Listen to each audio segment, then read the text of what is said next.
We hope that you have had a great afternoon of learning and sharing together. Now that you had some barbecue, however that ranks in your order of barbecue, but perhaps maybe at your tables like my table that the conversation was better than the food, no matter how great the food was. We're going to enter into a time of worship now.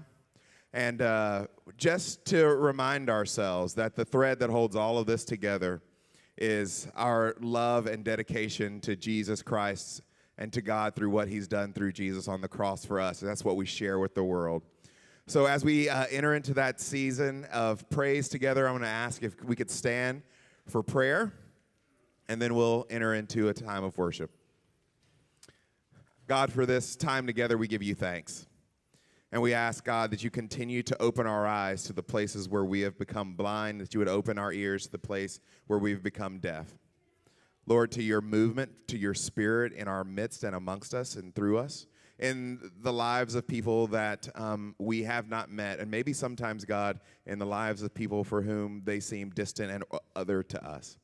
And we would ask, Lord, that you would reveal to us how we can be people of love, people who speak your love and live your love, people who dispense your grace and healing to all that we come into contact with. And so as we come to you now, God, we'd ask that you give us voice to give our thanks and gratefulness, our gratitude to you for what Jesus Christ has done. It's in his name we pray.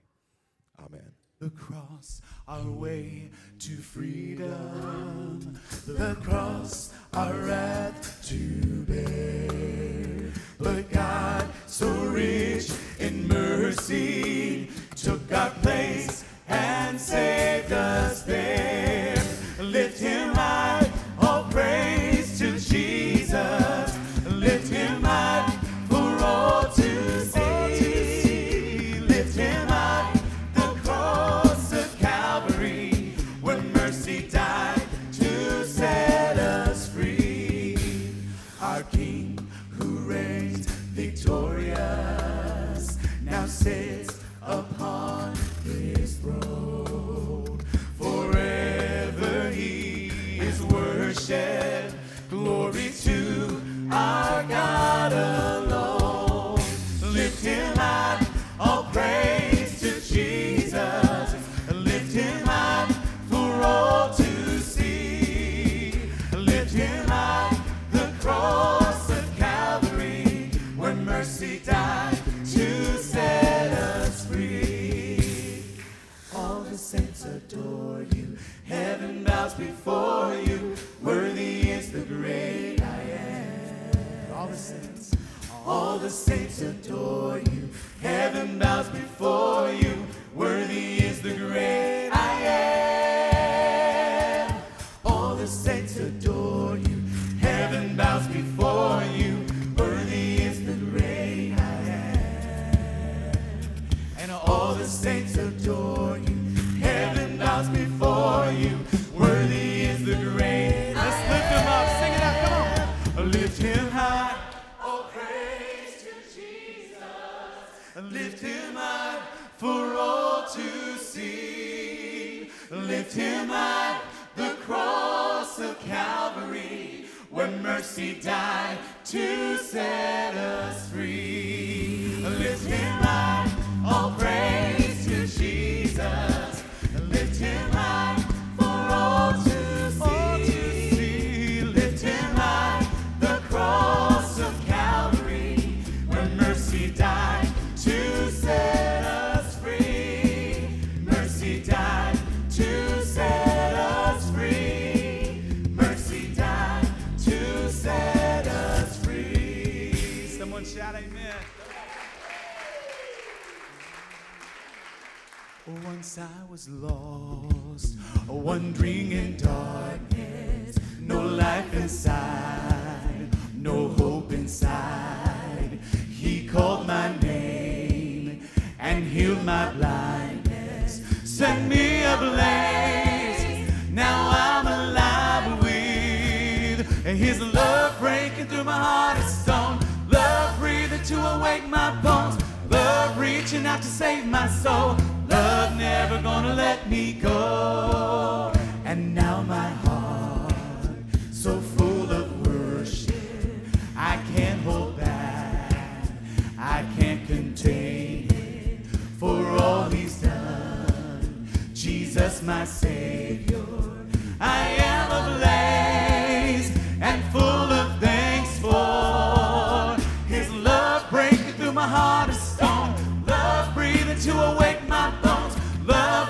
out to save my soul. Love never gonna let me go. His love calling me as I am. Love making me new again. Love lifting me when I can. Love never gonna let me go. Wherever you've been, whatever you've done, come as you are. Come into his open arms. Wherever you've been, come on. Wherever you've been, whatever you've done, whatever you've done, come as you are. Sing it, church, come on. Come find his love breathing through my heart and soul. Love breathing to awake my bones. Love reaching out to save my soul. Love never gonna let me go. His love calling me as I am. Love making me new again.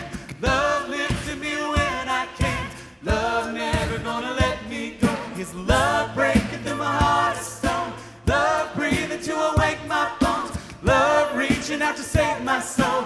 Love never gonna let me go. His love calling me as I am. Love making me new again. Love lifting me when I can. Love never gonna let me go. His love never gonna let me go. His love never gonna let me go. Amen. Be seated.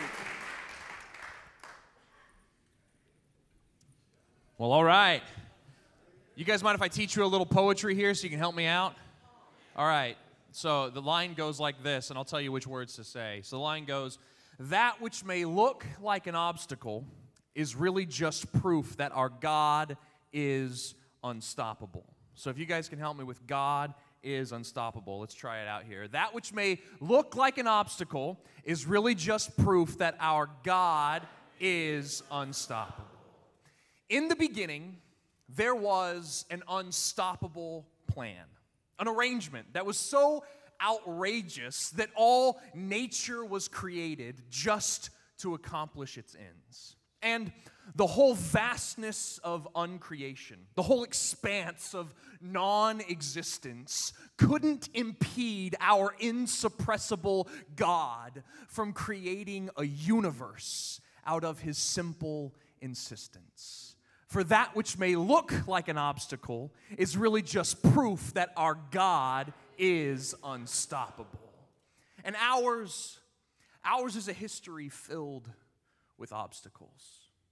From the lies of the serpent, to whom God promised his heel, to the fruit of the tree that he promised would kill. From the murderous Cain that called forth Abel's crying blood, to the worldwide epidemic of sin that called down the flood.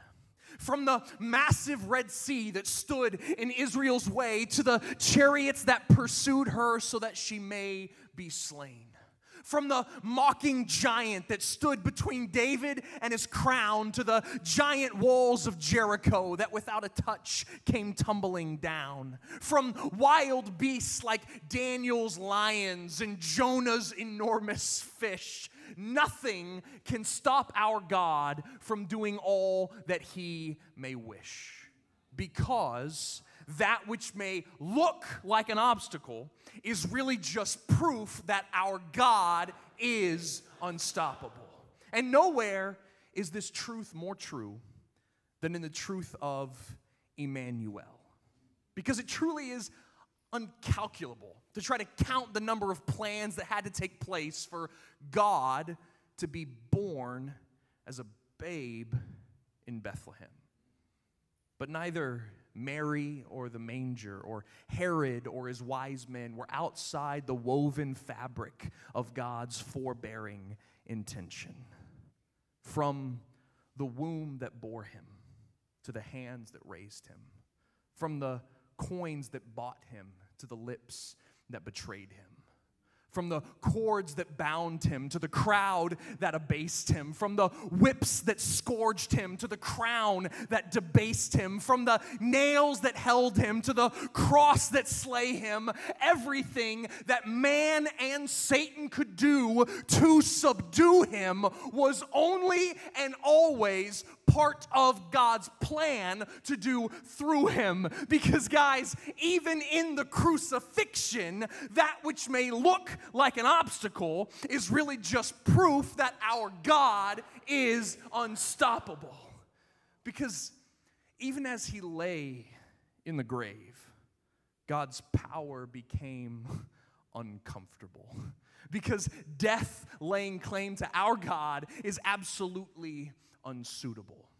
So he altered the unalterable, disrupted the undisruptible, made vulnerable the invulnerable, revoked the irrevocable. God made death and its grave the main stage for his most remarkable surprise. You see, he made the end of life its beginning through the death, burial, and resurrection of Jesus the Christ. So now, neither death, sin, nor Satan, not man or the wars he wages, not powers, leaders, or thrones, not martyrdom, tortures, or woes, not our apathy, greed, or hypocrisy, not the plans or strongholds of the enemy, nothing can shake the unshakable inevitability of our God's mighty intent. Because anything that even seems with God's plans to contend are really just the means by which he is accomplishing his ends. So may we never forget to ponder the imponderable fact that whatever God plans is completely unavoidable. For that which may look like an obstacle is really just proof that our God is unstoppable. Amen.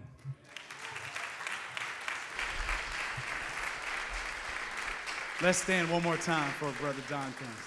Water you turned into wine, open the eyes of the blind. There's no one like you, none like you.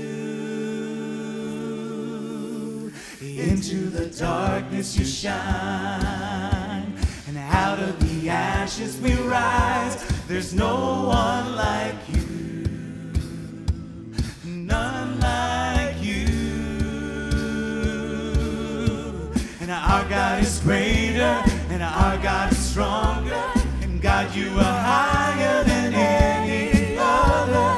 Our God is healer, awesome in power, our God, our God. And into the darkness you shine, and out of the ashes we rise. There's no one like you, none like you. And our God is greater, and our God is stronger. And God, you are higher than any other. And our God is healer, and awesome in power, our God, our God. And if our God is for us, then who could ever stop us? And if our God is with us, then what could stand against? And if our God is for us, then who could ever stop us? And if our God is with us, then what could stand against? What could stand against? What could stand against? What could stand against? And our God is greater, and our God is stronger, and God, you are higher than any other. And God is healer, and awesome in power, our God. Our God, if our God is for us, sing it out. And if our God is for us, then who could ever stop us? And if our God is with us, then what could stand against? And if our God is for us, then what could ever stop us? And if our God is with us, then what could stand against? What could stand against? And what could stand against? He's an unstoppable God. What could stand against? And our God is greater, and our God is stronger. God, you are higher than any other.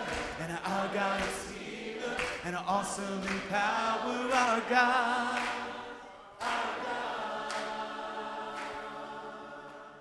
Old things have passed away.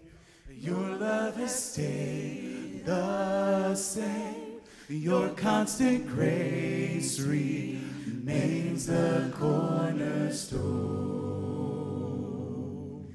Things that we thought were dead are breathing in life again. You caused your sun to shine on darkest nights. For all that you've done, we will pour out our love. This will be our anthem song. Jesus, we love you. Oh, how we love you.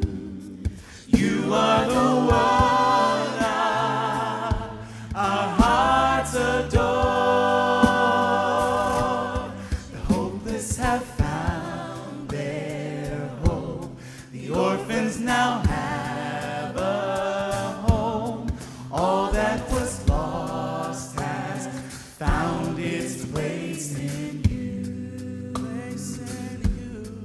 You lift our weary head. You make us strong instead. You took these rags and made us beautiful. For all that you've done, we will pour out our love. This will be our anthem song. Jesus, we love you. Oh, how we love you. You are the one our hearts adore. Jesus, we love you. Oh, how we love you. You are the one our hearts adore. Our affection, our devotion, poured out on the feet of Jesus. Our affection, our devotion, poured out on the feet of Jesus. Our affection, our devotion, poured out on the feet of Jesus. Our affection, our devotion, poured out on the feet of Jesus. We love you. Oh, how we love you. You are the one our hearts adore. Jesus, we love you. Oh, how we love you. Jesus, we love you. You are the one our hearts adore. Jesus, we love you. Sing it, church. Come on.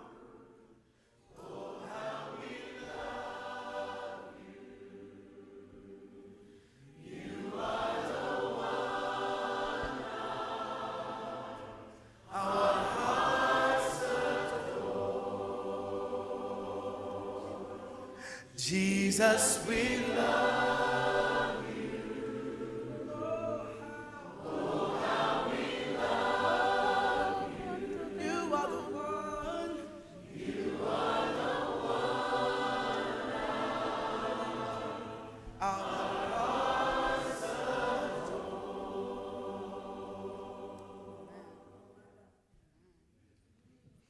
Well, please be seated. Wow. Are you enjoying yourself? Woo. My goodness. So this morning,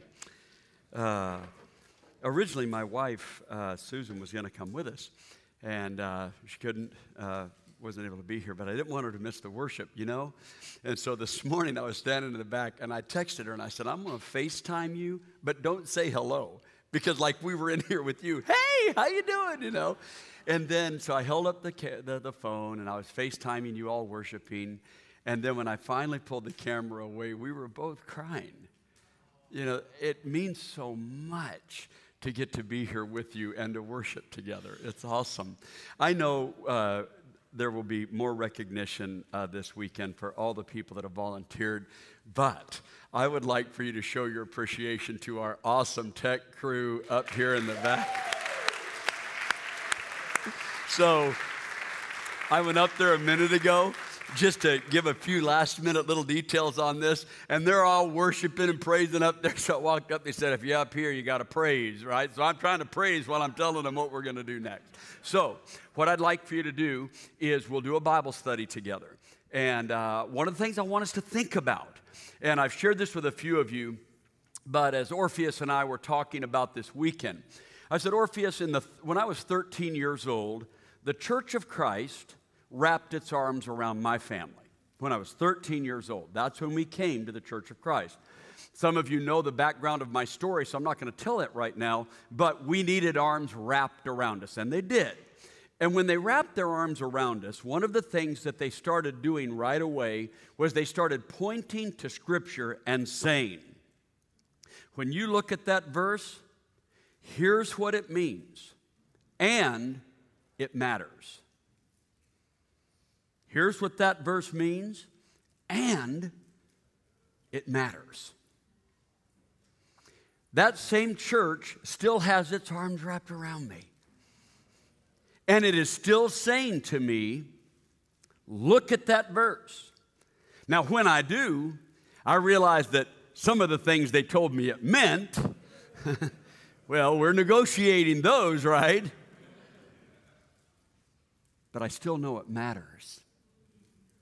That's why we do Bible study, because it matters. So look with me at Luke 15, and I'm going to have you circle a few words so that our Bible study is productive today.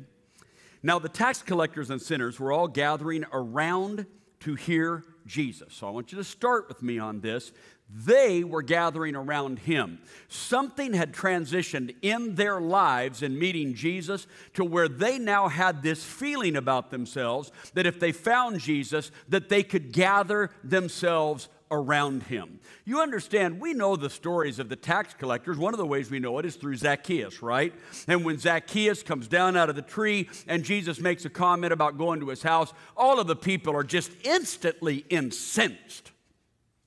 No, a guy like that doesn't belong around a guy like you. Somewhere along the line, and we don't know where, that group of people, the tax collectors and the sinners, they figured out if we can find Jesus, we'll belong there. They had figured that out. Then the Bible goes on to say, but the Pharisees and the teachers of the law muttered. Now, this isn't in the text, but it has to be in your mind and mine. Some of the Pharisees and teachers of the law muttered. How do we know that? Well, from John's gospel, we realize that Nicodemus, he wouldn't have thought this way. We understand that Joseph of Arimathea, the quiet disciple that was afraid to come out into the open, he wouldn't have felt this way. Not all of the Pharisees were cut from the same bolts of cloth. Not all of the teachers of the law felt this way. So when the gospel writers say the Pharisees and the teachers of the law, what he's sharing is the impression the community is experiencing. When their titles come up, Pharisees and teachers of the law, people feel a certain way. Not about every individual one, but they feel a certain kind of way when that word comes up.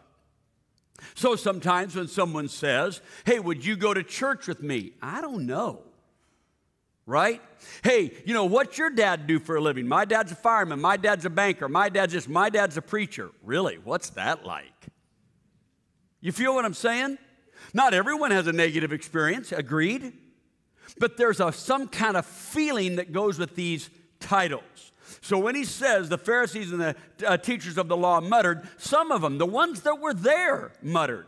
And what was the big issue? This man welcomes them. See, they would have been all right if they'd gathered around Jesus and Jesus was kind of lecturing them. if Jesus was counseling them, if Jesus was mentoring them, if there was some kind of distance, a gap, a posture that said, you don't belong until, they'd have been okay with it. It's kind of like going, if you're in a prison ministry, and understanding that you walk in street clothes, but the people you meet with are in the jumpsuit. So you're not alike. You feel where I'm coming from? You're not like them, and they're not like you. When you bring those people to church, let's make sure that we keep that holy distance. But see, Jesus wasn't doing that, and that was causing a problem. It actually looked like he liked being with them. And that was a problem. So, Jesus, the Bible says, Luke tells us, that Jesus told them this parable. Now, I want you to circle one word. I want you to circle the word this. How many parables do you traditionally think that Jesus told in Luke 15? 3. There's the lost sheep, the lost coin, and the lost boys. But Luke doesn't say Jesus told them 3 parables. Luke says he told them 1. He told them this parable. So when you look at Luke chapter 15, it is 1 parable, which also means there's 1 audience. The audience is the people in verses 1 and 2. The tax collectors and sinners that believe they're welcome, and the Pharisees and teachers of the law that believe they're not.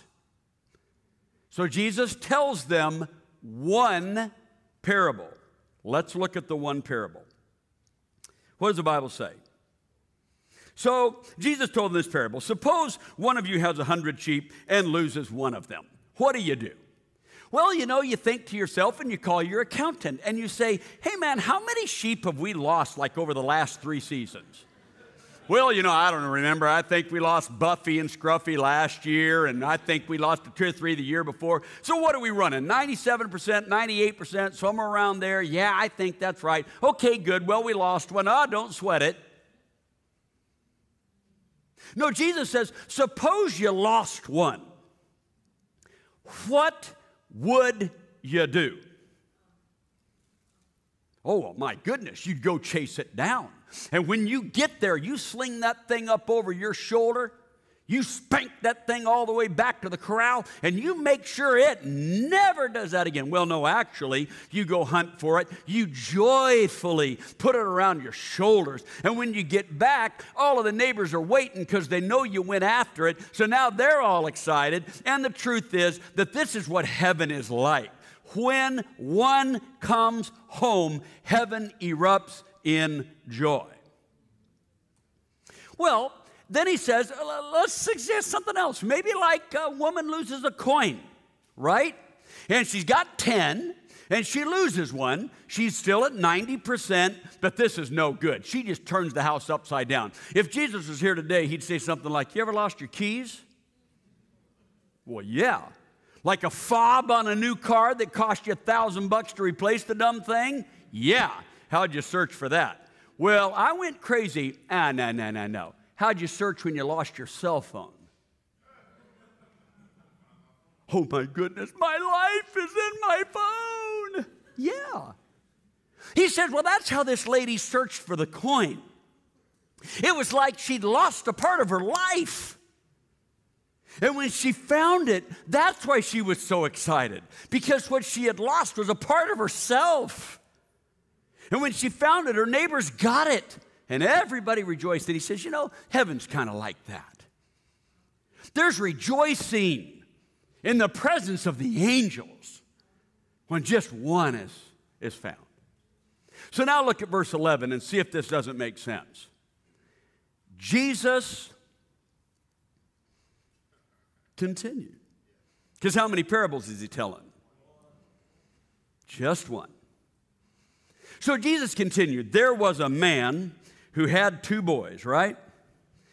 The younger one, Bible says, said to his father, give me my share of the estate.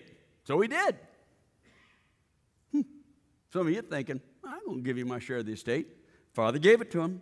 Not long after that, the younger son got together all that he had, set off for a distant country, and there he did squander his wealth in wild living. After he'd spent everything, there was a famine, severe famine in that whole country. He began to be in need. So he went and he hired himself out to a citizen of the country who sent him into the field to feed pigs. He longed to fill his stomach with the pods that the pigs were eating, but no one gave him anything. Well, when he came to his senses, he said, here's something strange. My father's servants, now what is he? He's now a hired hand. So he's comparing his situation to the hired hands back home, right? And he says, the hired hands back home at my dad's place, they have food to spare. I'm sitting here starving to death. I'll sit out and I'll go back to my father and say to him, Father, I've sinned against heaven, sinned against you. I'm no longer worthy to be called your son. Make me like one of your hired servants, which would still be an upgrade from where he is right now. So he went to his father. Well, while he was still a long way off, his father saw him. For response, he sees him, filled with compassion for him, runs to him, throws his arms around him, and kisses him. A total of 5 responses, 4 after he sees him. The son started his 4-part speech. I've sinned against heaven, sinned against you, no longer worthy to be called your son. As soon as he makes a judgment about his own value in the sonship or in the family, the father stops the speech. The father, as soon as the son says, I've sinned, father's fine with that because it's evident he did. I've sinned against heaven. Yes, that's true. I've sinned against you. That would be true as well. That means something. Well, son, tell me, what does it mean? What does it mean about you? Your identity. What does it say about you? Son, what's changed? Other than that you smell horrible and you look horrible, what has actually changed? And the son says, well, Dad, I was going to get to that. If you'd let me finish, I was going to get to that. The part that's changed is I'm no longer worthy to be called your son. The father says, well, that's interesting. You never ran that by me.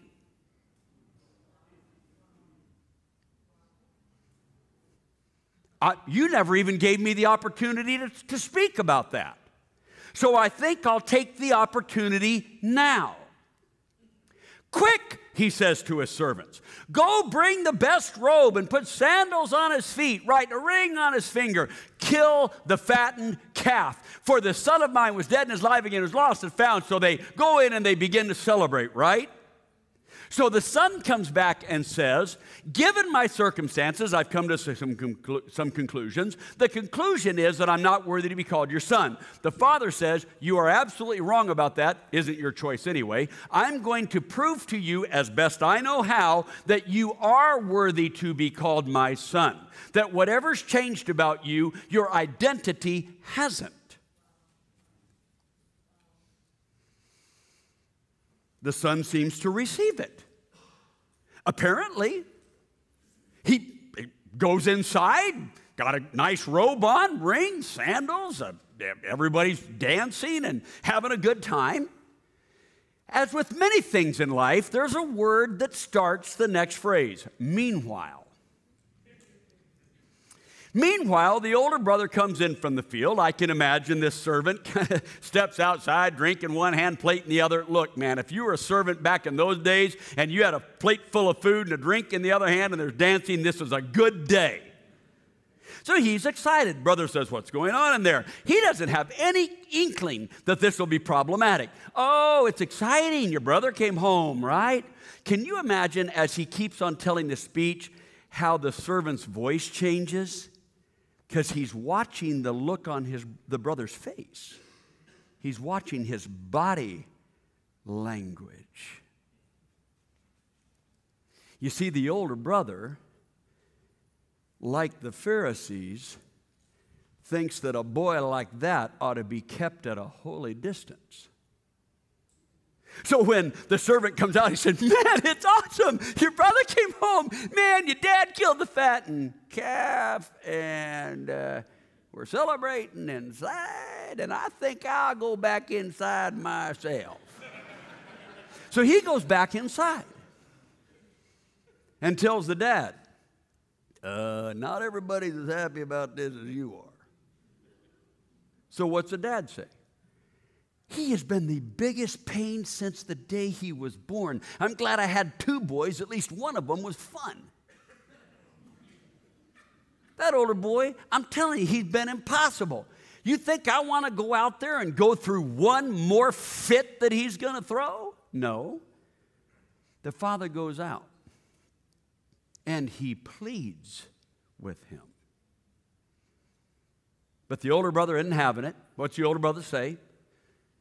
I've been slaving for you all my life. The older brother just can't even take it.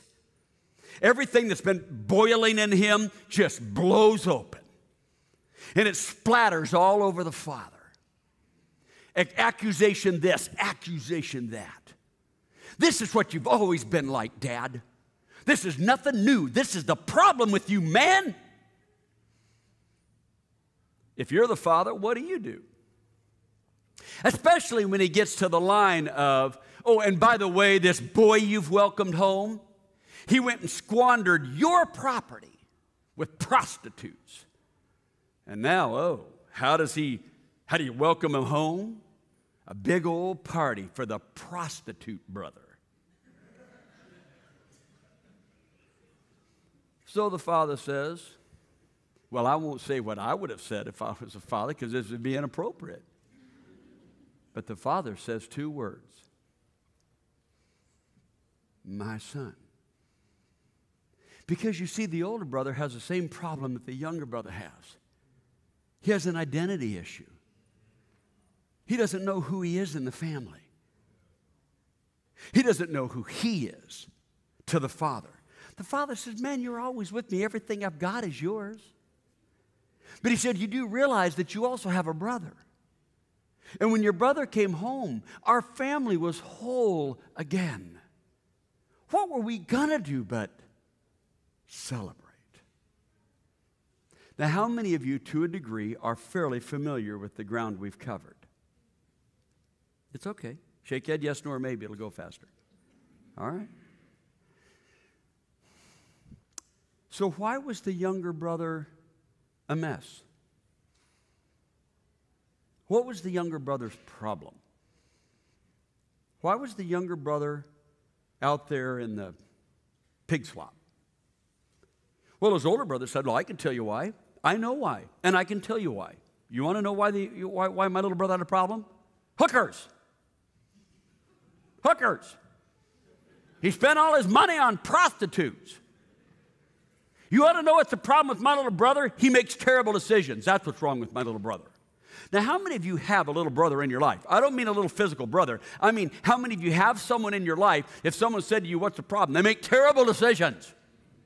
That's what's wrong with them. How many of you have someone in your life that if they'd give you 2 minutes and a decent ear, you could tell them exactly what's wrong with them? But I do think this is fascinating because the Bible, as it often does, tells more of the story. Oh, it's true, this younger brother makes bad decisions. But there was also a severe famine in the land, and he didn't have a thing to do with that.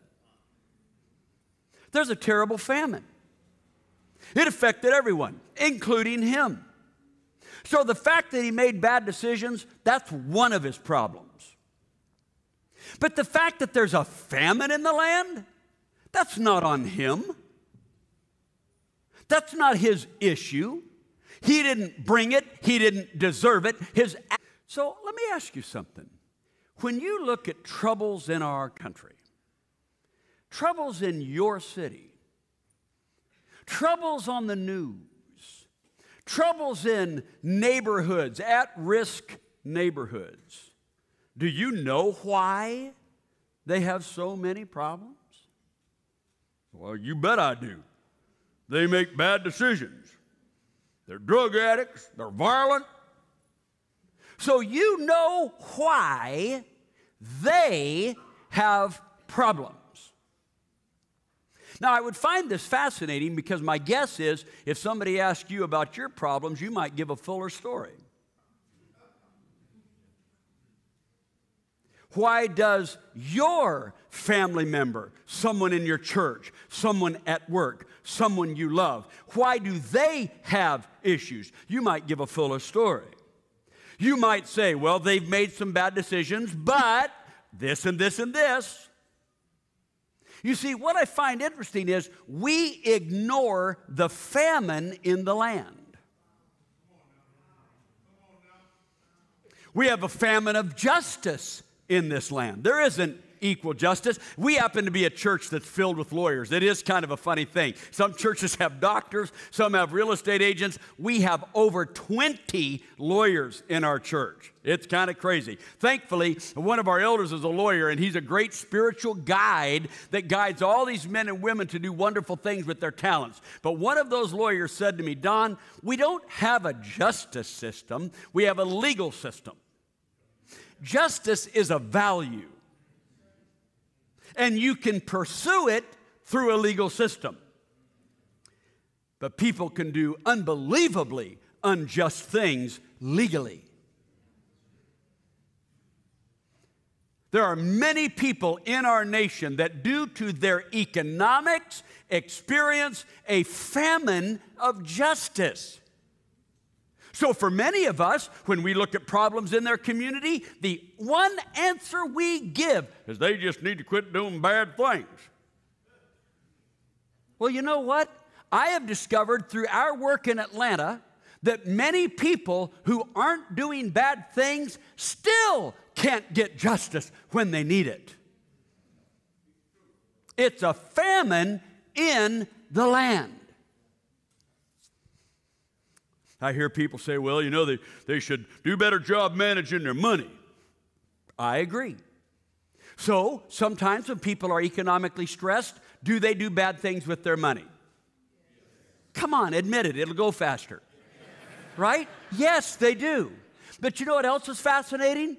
Because of the change in how groceries are delivered in America, many at-risk communities do not have grocery stores. Do you know this? No grocery store. So you know where they're purchasing milk and cheese and other perishable items? At corner convenience stores. So they're spending way more money in those circumstances. You say, well, then they need to shop at a grocery store. Some of the members of our church travel 2 hours one way to get to a grocery store on public transportation. How much planning you got to put in to travel 2 hours on public transportation to get to the closest grocery store with fresh vegetables? Come on. Are you hearing what I'm trying to express? But guess what? If it's going to take you 2 hours back, what are you not going to buy? You're not going to buy milk. You're not going to buy perishables. So where are you still going to have to buy your milk and your perishables? At that corner grocery store. You realize that at that corner grocery store, excuse me, not grocery store, but convenience store, there are many negative things happening in those stressed communities.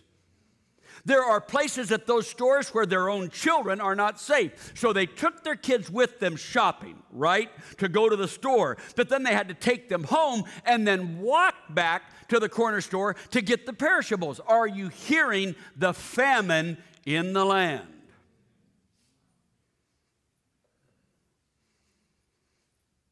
Are you hearing the famine in the land? You see how easy it is to look at a stressed community and think of all the things they just ought to do better. And very rarely do we consider the systemic problems that create the famine that has nothing to do with their decisions. You want to hear something kind of cool? Seriously, you want to hear something cool? So I had the opportunity to spend some time with some people that are doing some mission work here in Texas. And they came up with a plan for people who are not paying their rent. They call it Cash for Keys. Here's what they do. Someone gets behind on their rent. they're not paying their rent. Now, I'm going to give you an actual example, okay? So there's a man, he's 89 years old, he's a Christian man. He owns a duplex. That duplex is how he takes care of himself in his old age, the rent. So how important is it that he gets the rent? Agreed, it's a big deal. Would you not agree with that? It's a big deal, right? Because this is how he takes care of himself. So are we together on that? So it's important that the people that are in the duplex pay rent. Agreed? Okay, you can say yes. There's no trick here. It's a good. That's a good thing. So he has someone living in the duplex, and they say, I have a friend who would love to rent the other side. So he rents the other side to this friend. The friend doesn't pay the rent the first month. The friend doesn't pay the rent the next month. You can see a couple of problems unfolding here, right? For this elderly man, there's a significant problem. Agreed? For someone who could afford that kind of housing and needs it, someone's in it who's not paying rent, but someone needs that part of the duplex who could pay rent. You get all of the factors here? So, this man's grandson comes to him and says, we have a plan.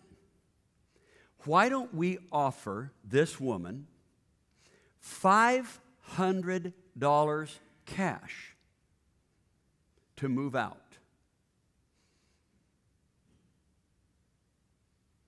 We won't go through the lengthy legal process of evicting her. We're Christians, so she won't go through the struggle of wondering in her own way why Christians are maybe treating her in a way that is hard to reconcile. So they go to this woman and they say, we will give you $500 if you'll move out. This elderly man needs the rent to support himself. Obviously, if you were financially viable, you'd be paying the rent. If we evict you and you have nothing to put gas in your car to keep your job, and you have no money for food, and no down payment to maybe find other housing, where are you going to go from here? The woman was blown away. Now, those of you that are in real estate,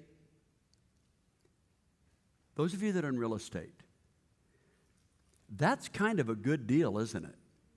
For the owner. A $500 loss like that is nothing in the big scheme of real estate. Why did they do that? Well, you see, you could look at the woman just like the older brother looked at the younger brother and think what? I know what your problem is. You're not paying rent. Is that true? Yes. But is that all there is to her life? No. So what if we tend to the famine while we're walking with lost sheep? What if we tend to the famine while we're working with stressed communities? How many of you are thinking, that's pretty creative? How many of you are thinking, oh, $500 just reinforces that, that you're doing the wrong thing? How many of you are thinking that woman just might feel like she belongs around Christians in spite of all of her struggles? How many of you are thinking, I'm just going to have to go think about this? Good. I wouldn't want you to come to a conference like this and leave just like you came in. Right? Now this is tough, isn't it? Because the dad welcomed his youngest son home like he belongs. So what might that make the older brother feel? Well, if he belongs, what does that mean? Can he just go to the refrigerator whenever he wants?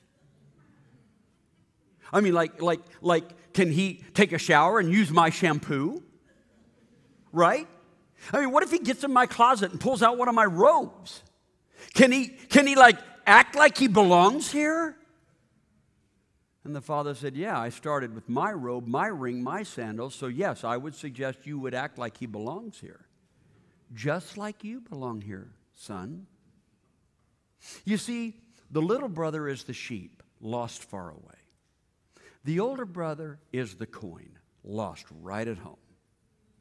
Two lost boys. They both need to figure out who they are to the Father. You got tax collectors and sinners. They're the little brother. You've got Pharisees and teachers of the law. They're the older brother. Jesus acts like these people belong. They both need to work through the implications of what that means. Right? But I want you to think about what it can look like. I believe that a posture like this draws us into a unique challenge. Those of you that have studied anthropology, you know the name Clifford Geertz. He's one of the most famous anthropologists of U.S. history, especially the 20th century. He had a theory, two theories that he wrote about called thick and thin. They were doing anthropology work, and basically the way they would do it is they would go to some culture and they would stay X number of months and they would observe, and then they'd come back and report, right? And basically whatever they came back and said is what people believed about that culture. Geertz said, well, but there's a fundamental problem with that. Like, what if you visit that culture after 10 years of civil war? And those are the 6 months you spend with them, right? Or what if you visit that culture after 10 years of bountiful crops? You're not really getting to know the culture. You're doing a thin view.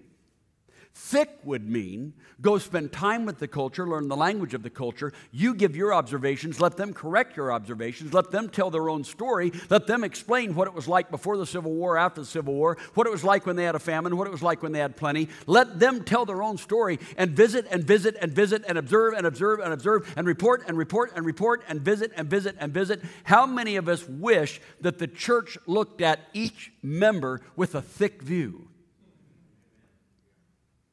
Well, communities would love that as well. The older brother had to learn how to look at his little brother through the thick view of the father. So what I'd like to close with is a little pictorial exercise. This is our church. So the North Atlanta Church of Christ, Love First.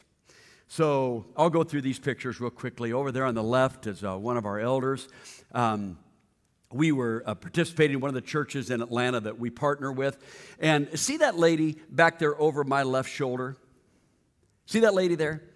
That lady came through our recovery program 4 years ago. She relapsed. I haven't seen her in 3 years. She was at that event, and when it came time for the picture with North Atlanta, she ran up and she said, let me get in the family picture. I said, well, come on. It wouldn't be complete without you. Right? This is a birthday party here. This is some of our young adult ministry here. This is more of them, kind of crammed into someone's house. I don't even know whose house that was.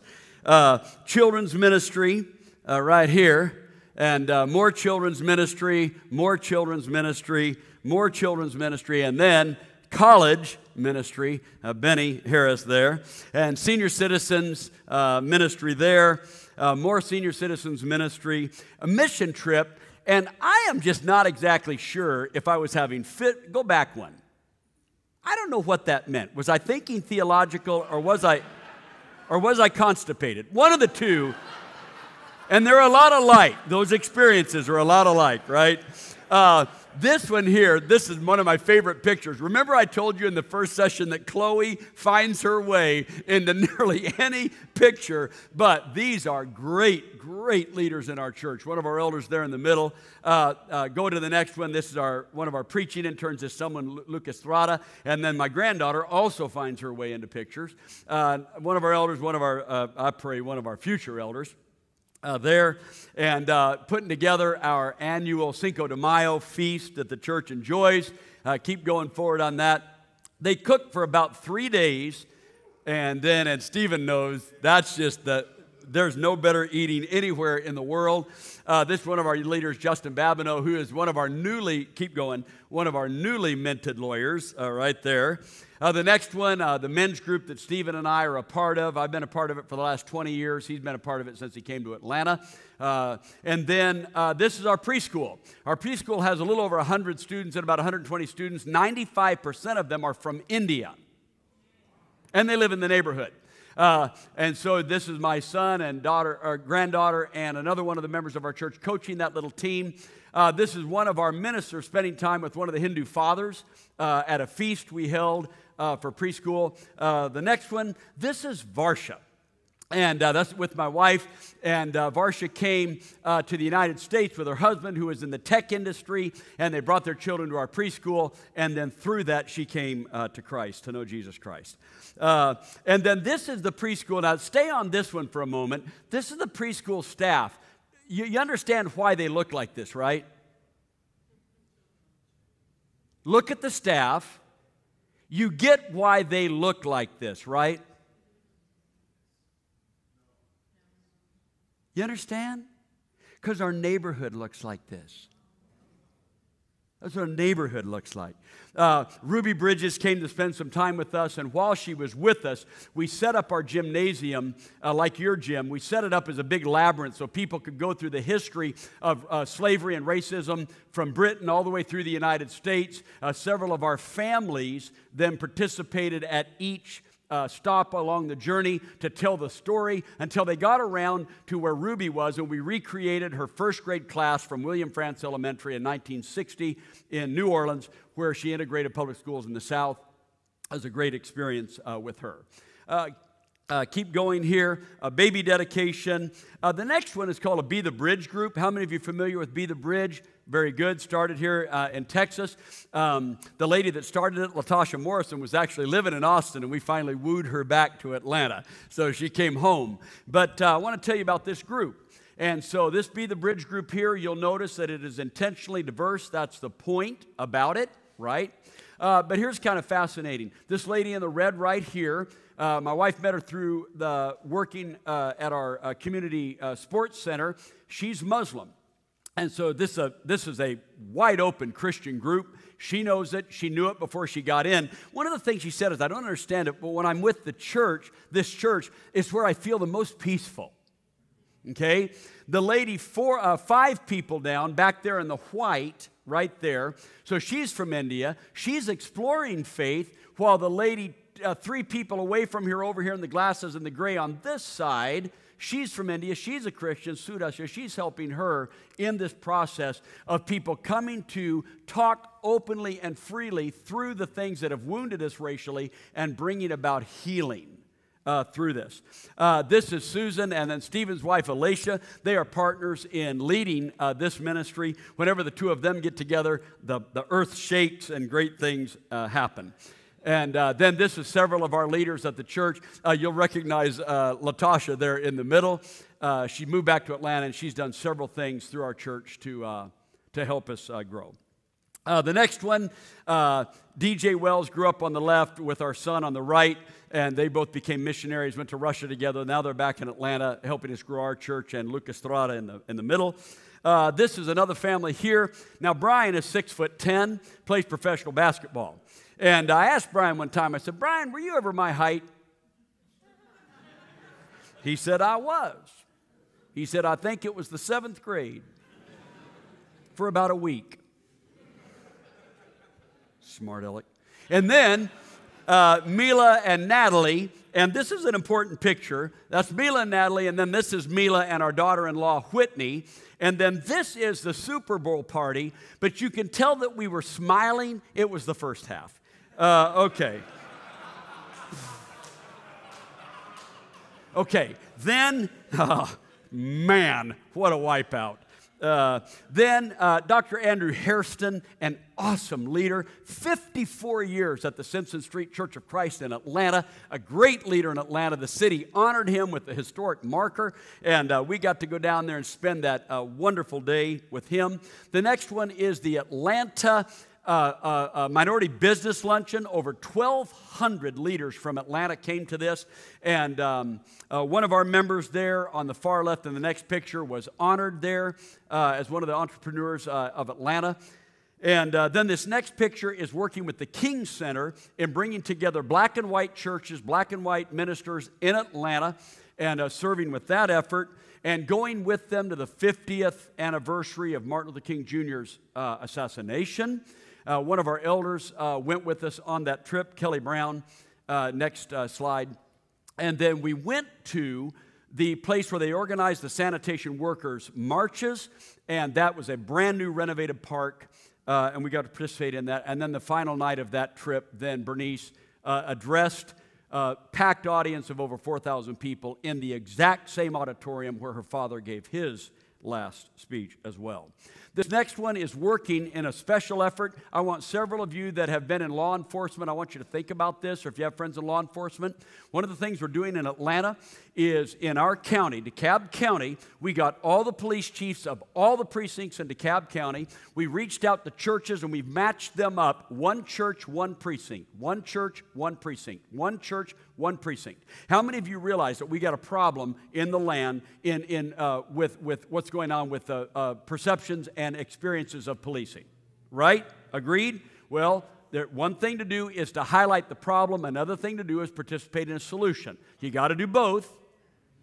Highlight the problem, participate in the solution. One of the things we suggested was that police work has changed. Police do a lot of driving in vehicles now, so less interaction with the public. They know the public less. The public knows police less. You can guess that that's a recipe for disaster. So through the church, helping the police know the community better, through the church, helping the community have better interaction with the police. That's what this is about. The next one, participating with the mayor of Atlanta in a special outreach to church leaders in Atlanta to participate in social solutions from a specifically Christian perspective. And isn't it fascinating that the only white guy found the only flood lamp in the building for that picture? I just love that. Now, why do I show you these pictures? I show you these pictures because they tell a story. They tell a story of people, church and community, who are beginning to understand that if people feel welcome, they're more likely to spend time with you. But you see, if you keep a holy distance from them, and your primary role is to point out why they have a problem, then you're lost like the older brother.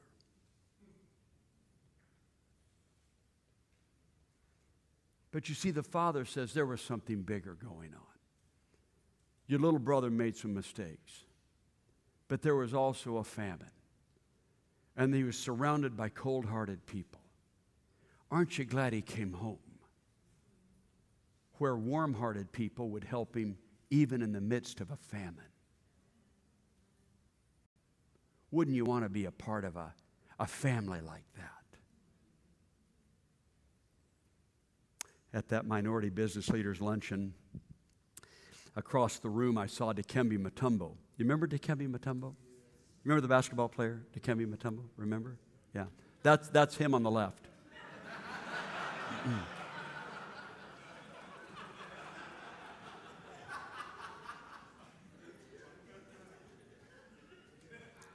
There's a height difference. So I saw him, and I wanted to know how his ministry is going. So I saw him across the room. I ran over there, and I just wanted to know how some of his efforts are going. And he was explaining them and sharing them. And then the second picture, he looked at me, and he said these words. He said, "My father was a pastor, and my grandfather was a pastor." How many of you remember Dikembe's voice? Hear it. Listen for it. My father was a pastor. My grandfather was a pastor. My uncle is a deacon. People ask me all the time, Dikembe, why do you spend so much time with people in need? Why do you give all of your money away? He said, I'll tell you why. He said, because someday I'm going to stand before God. And God is going to say to me, Dikembe, I gave you a body and I gave you a voice. What did you do with it? And he said, and Pastor, he's going to ask you the same question. And he'll ask you that question as well. The older brother has a voice, but he needed to learn how to use it from the Father. The church has an opportunity to listen to the Father again, to be taught how to use our voice.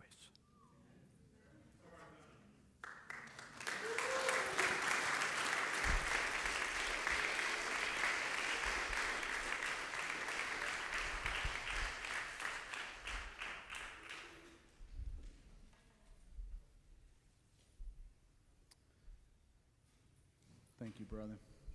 We love you. We're going to sing this next song, Living Hope.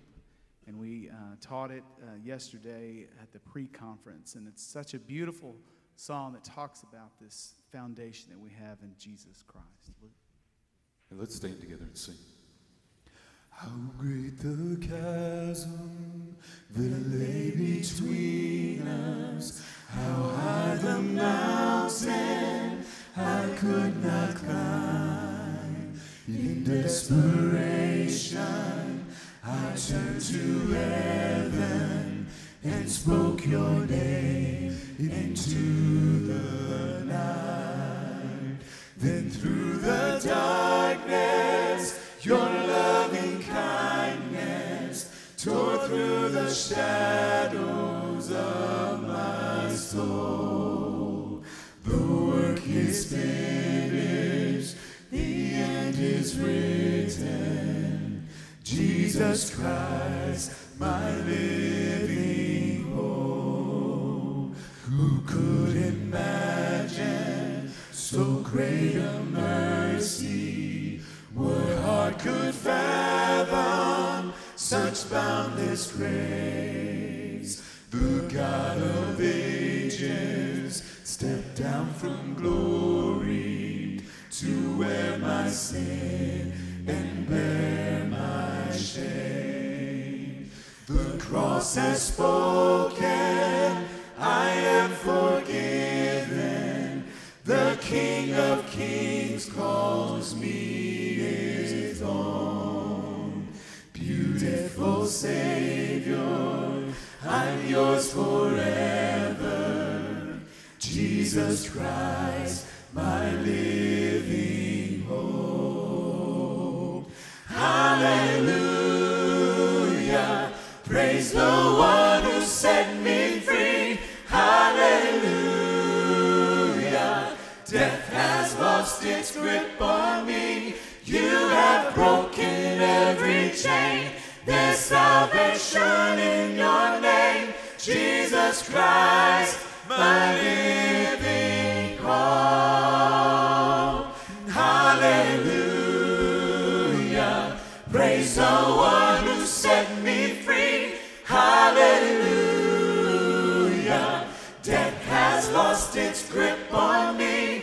You have broken every chain.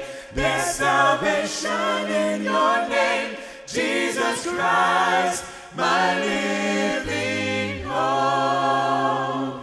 Then came the morning that sealed the promise. Your very body began to breathe. Out of the silence, the roaring lion declared the grave has no claim on me. Jesus, yours is the victory. Hallelujah, praise Praise the one who set me free. Hallelujah. Death has lost its grip on me. You have broken every chain. There's salvation in your name, Jesus Christ, my living hope. Sing it again. Hallelujah. Praise the one who set me free. Hallelujah. Death has lost its grip on me. You have broken every chain. There's salvation in your name, Jesus Christ, my living hope. Jesus Christ, my living hope.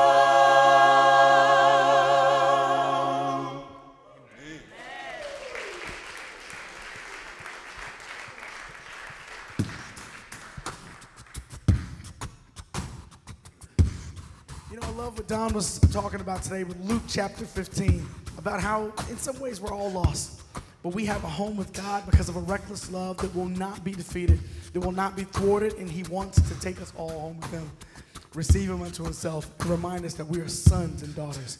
Let's sing together. Before I spoke a word, you were singing over me.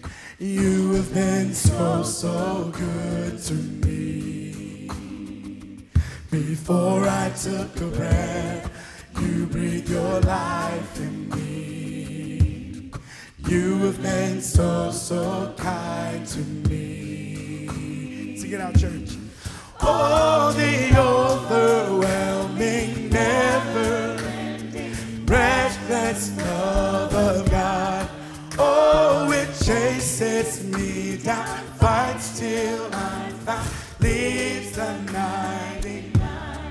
I couldn't earn it, I don't deserve it, still you give yourself away.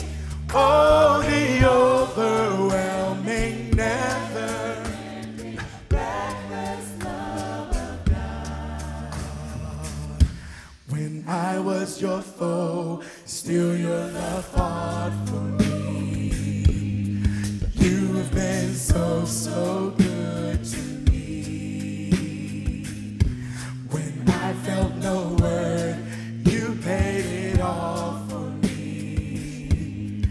You have been so, so kind to me. So, oh, the overwhelming, never-ending, reckless love of God. Oh, it chases me down, fights till leaves a 99. And I couldn't earn it, I don't deserve it, still you give yourself away. Oh, the overwhelming, never-ending, reckless love of God. With one voice, let's sing. There's no shadow you won't light up, mountain you won't climb up, coming after me. There's no wall you won't kick down, lie you won't tear down, coming after me. No shadow. There's no shadow you won't light up, mountain you won't climb up, coming after me. There's no wall. There's no wall you won't kick down, no lie you won't tear down, coming after me. Oh, the overwhelming, never-ending, reckless love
God, it's hard to put into words the love that we sense and we feel.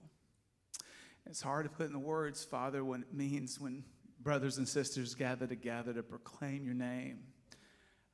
It's hard to understand what happens when the Spirit moves and when it gently nudges us in places we may not be comfortable with. But we thank you for that because we know through the pain, Father, there's growth. And we know, Father, through the difficulties that we find ourselves in our families and in our church families, Father, we know that through that pain, Father, you still are glorified. And so we give you everything. We thank you for the love. We thank you for your Son that you sent here for us as a gift. And we thank you for that hope and the love, that reckless love you share with us, Father. We love you, Father, and we thank you.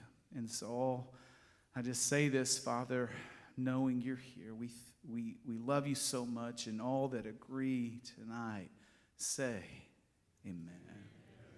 Thank you. Just have a seat just for a moment. I want to thank every person who has done. I wish I could name all of the names, but it's so hard at times to think about how do you put things together and how does it work out, and God just figures it out, you know. God just kind of figures it out, and we come and then we're there to receive and be blessed, and I'm so blessed to have such a great leadership team and servant-hearted team. I mean, weren't you guys just blown away? It's not over completely, but I mean this buffet back here with the BAML servants those are behind the scene things. And then, you know, our media team and people who put so much in live streaming, Austin, Leanne, Kent, Justin back here running. There's so many thankless jobs, but it wouldn't happen without those positions. And so I'm very, very grateful. And for all of our presenters and breakout classes, were the breakout classes helpful? Were they something? Yes. This is what happens when we become united in Christ, right? We share these gifts that God has given us, and we share them so that we can equip and disciple others in this process. And we're just so thankful for that. Don, Orpheus, Sean, what can I say? Just so much there that these guys do in the kingdom, and I'm just blessed to know them. They make me better. How about you? Give it up for these guys.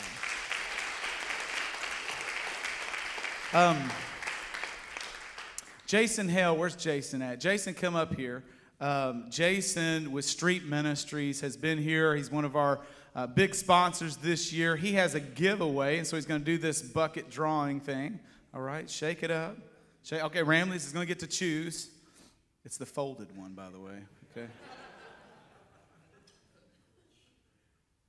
What do we got? I want to know if I can read it. I got mine. Jason, I need your glasses. Kevin Wilson. All right. There he is. Hey, Jason, while Kevin's coming and it's meet him at the booth, Kevin. Meet him at the booth. He'll live there. Appreciate what you do here, man, and what you guys are doing to feed and help the homeless, and what you're doing to give away these materials and financial support. I mean, you're doing an awesome job in the King. We thank you for being here this weekend. God bless you, brother. All right, so a couple of things before we change over and have a beautiful night tonight. If you guys will, if you haven't grabbed a T-shirt, please do that. We've got several there. We want to really get this merchandise out so that we can market what it means to come together to the United Voice Worship Conference. So do that in between time. On December 2nd, I want to share two events with you. There it is. On Sunday, December 2nd at 6:30, we're going to be with Jeff Walling at West Houston Church of Christ. And that will be our first Christmas type of celebration. And we're so thankful to be at Nick's place to worship God together. And Jeff's going to be with us. If you guys will pick up flyers or whatever, you can share with your congregations, especially those of you in Houston. And then I want to go ahead and present this for our, are y'all okay if we do a third year of the conference? We're still we're still growing and learning, and I want to say to you, your feedback is huge. We'll probably have a survey online, just a few questions to help us know how we can continue to improve. So look for that next week on email. But next year, December 2019, Chris Seidman and J.K. Hamilton will be with us. All right? And I'm so thankful and looking forward to these two guys keynoting. Hasn't Orpheus and Don the last 2 years been awesome job?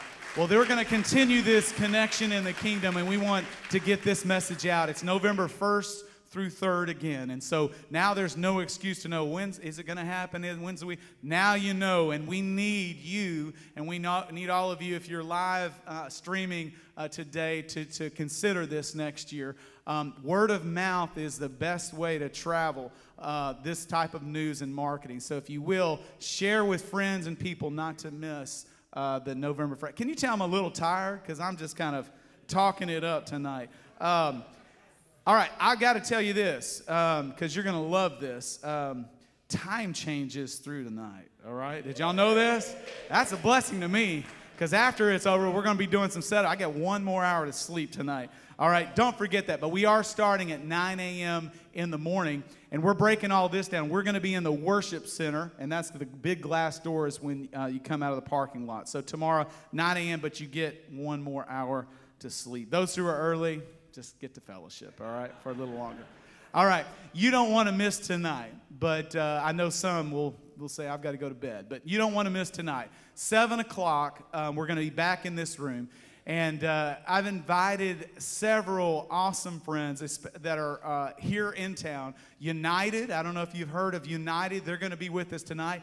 Dr. Joy Carr is going to sing. And you guys have maybe enjoyed the breakout class this afternoon, but she's going to sing. She is a beautiful, gifted soul. Our own dear Ramleys is going to sing tonight in Spanish, and we're looking forward to that.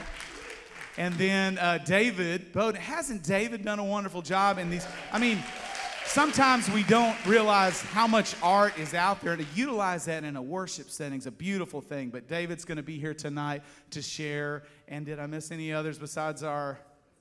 No, there's the Walls group. All right, so the Walls group will be here tonight, and they are a phenomenal gospel group. We're really looking forward to that. You know what? The Houston Chorus, and I love this group. Are any Houston Chorus people here today?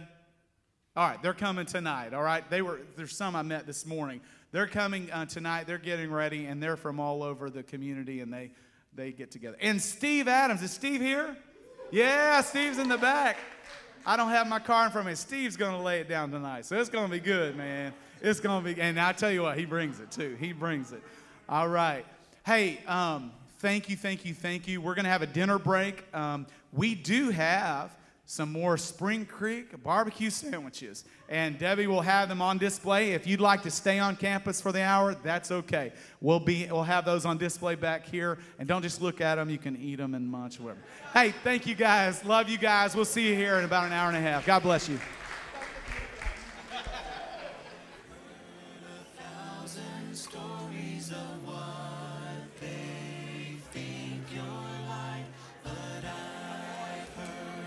Tender